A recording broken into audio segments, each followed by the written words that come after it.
So while this lesson has been focused on learning different beats and fills, the real value you're getting comes from your introduction to reading music and learning the theory behind it.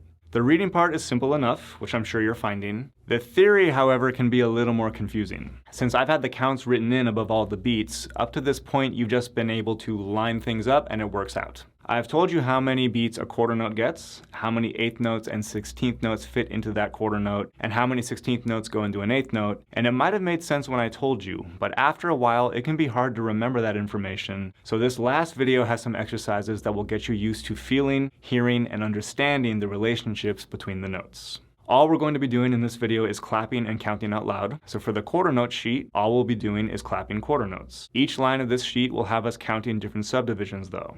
Quarter notes, eighth notes, and 16th notes. The quarter note pulse stays the same, but we will be breaking that pulse into 2 equal pieces when we're counting eighth notes, and we'll be breaking that pulse into 4 equal pieces when we're counting 16th notes.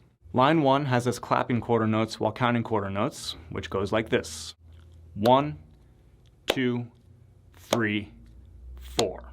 Line 2 also has us clapping quarter notes, but our counting has changed to eighth notes. Remember that 2 eighth notes go into a quarter note. Our claps will still line up on the numbered counts, but we will be saying "and" in between each number to represent the second eighth note that is part of each quarter note clap. 1 and, 2 and, 3 and, 4 and. People sometimes get confused about why we aren't clapping for some of the counts, and the best way to think about it is like this. Drums don't really have the kind of sustain that other instruments have. Like clapping, you hit it and you're done, but the space in between hits or claps is really important because it defines the kind of note that you played. If I were to do line 2 again, but pretend that I'm playing a note on a piano instead of clapping, the note would last through both counts. 1 and 2 and 3 and 4 and... Again, it's the space in between each note that defines the kind of note you play. So even though our claps are short, we need to account for the space of that second eighth note before we clap again for our next quarter note. If we cut that space short and don't give it its full value, we've essentially changed the rhythm by speeding up the pulse. Since our job as drummers is to keep good, consistent time, we need to make sure that we don't do that. Line 3 is the same idea, but now we're going to be counting 16th notes out loud. There are 4 16th notes inside of a quarter note, so our quarter note claps will still line up with the numbered counts, but we will now be saying E and in between each number to represent the 3 silent 16th notes that take up the rest of the space that defines our quarter note pulse. 1 E and 2 E and 3 E and 4 E and Line 4 introduces us to quarter note rests. When you see a rest, you just don't play for a certain amount of time, and in this case, it's a quarter note's worth of time. Quarter notes have a stem going straight up or down, and quarter note rests are a squiggly line that is more or less going up or down, so that's how you can remember that.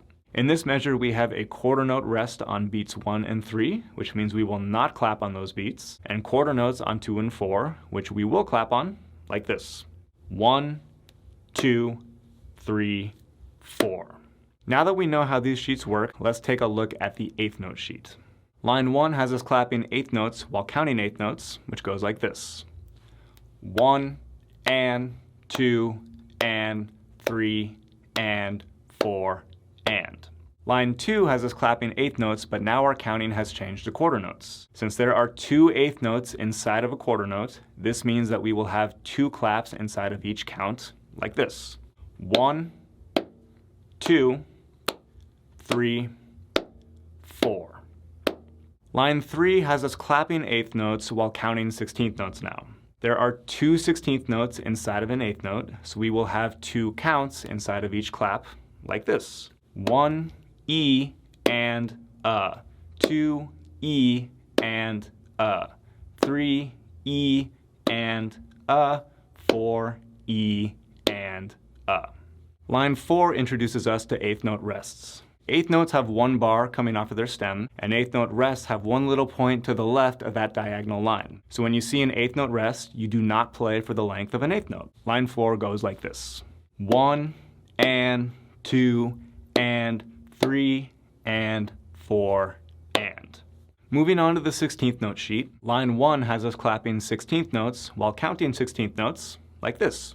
1 E and a. 2 E and a. 3 E and a. 4 E and a. Line 2 has us clapping 16th notes, but our counting has changed to quarter notes. Since there are 4 16th notes inside of a quarter note, there will be 4 claps inside of each one of our quarter note counts, like this. 1, 2, 3, 4. Line 3 has us clapping 16th notes while counting 8th notes. There are 2 16th notes inside of an 8th note, so each one of our 8th note counts will have 2 claps inside of it, like this.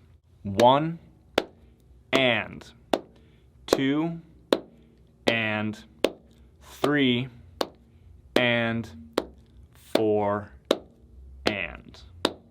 Line 4 introduces us to 16th note rests. Now, 16th notes look exactly like 8th notes, except that they have 2 bars coming off of their stems, so it makes sense that 16th note rests look exactly like 8th note rests, except that they have 2 points to the left of that diagonal line. When you see a 16th note rest, you are not going to play for the length of a 16th note. Line 4 goes like this. 1 E and a, 2 E and a, 3 E and a, 4 E and a. So the point of these 3 sheets is to get you to hear and feel each one of these subdivisions against the other. Even if you're still a little confused on how to explain the theory, everything is lined up perfectly for you, so you just have to do it.